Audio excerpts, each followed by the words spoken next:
performing their program, they were wrong. OIPA is proud to present the Talmadge High School Winter Guard.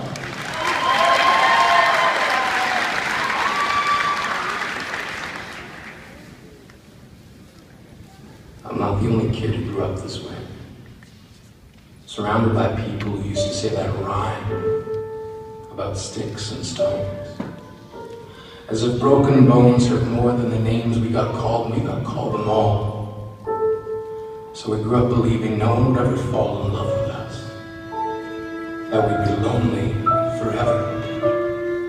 That we'd never meet someone to make us feel like the sun was something they built for us in their tool shed. So broken heartstrings bled the blues as we tried to empty ourselves so we would feel nothing. Don't tell me that hurts less than a broken bone. That an ingrown life is something the surgeons can cut away, but there's no way for it to metastasize. It does. She was 8 years old. Our first day of grade 3 when she got called ugly. We both got moved to the back of the class so we would stop getting bombarded by spitballs.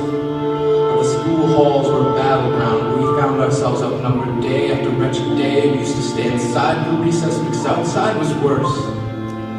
Outside we'd have to rehearse running away or learn to stay still like statues, giving no clues if we were there in grade 5. They taped a sign on the front of her desk that read, "Beware of the dog."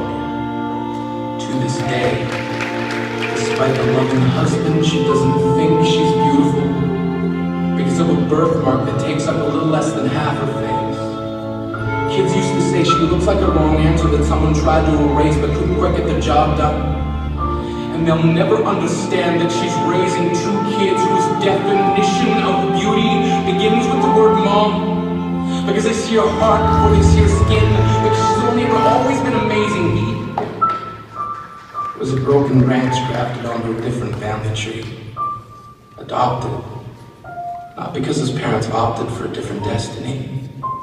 He was 3 when he became a mixed drink of 1 part left alone and 2 parts tragedy. Started therapy in 8th grade. Had a personality made up of tests and pills. Lived like the uphills were mountains and the downhills were cliffs. 4/5 suicidal, a tidal wave of antidepressants, and an adolescence being called pauper. 1 part because of the pills. 99 parts because of the cruelty. He tried to kill himself in grade 10 when a kid who could still go home to mom and dad had the audacity to tell him, get over it. As if depression is something that can be remedied by any of the contents found in a first aid kit. To this day, he has a stick of TNT lit from both ends. Could describe to in detail the way the sky bends in the moment before it's about to fall.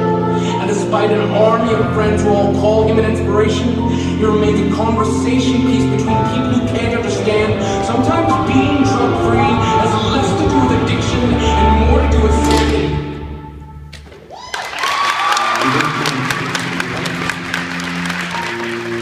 To this day, kids are still being called names. Classics way stupid. They spaz. Seems like every school has an arsenal of names getting updated every year. And if a kid breaks in school and no one around chooses to hear, do they make a sound? Or they're just background noise from a soundtrack stuck on repeat when people say things like kids can be cruel? Every school was a big top service tent.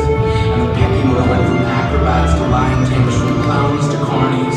All of these miles ahead of who we were freaks. Lobster claw boys and bearded ladies.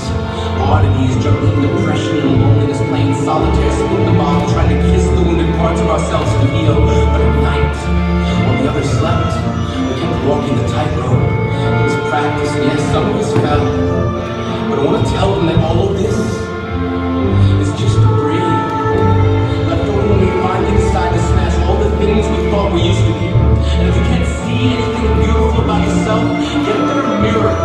Look a little closer. Stare a little longer. Because there's something inside you that made you keep trying despite everyone who told you to quit.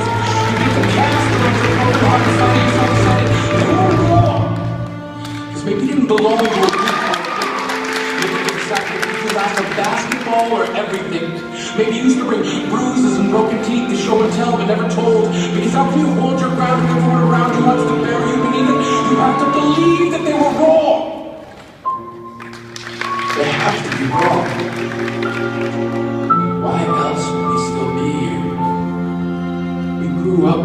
cheer on the underdog because we see ourselves in them. We stem from a root planted in the belief that we are not what we were called.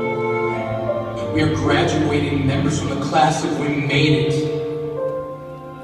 Not the faded echoes of voices crying out names will never hurt me. Of course, they did. But our lives will only ever always continue to be a balancing act that has less to do with pain and more to do with beauty.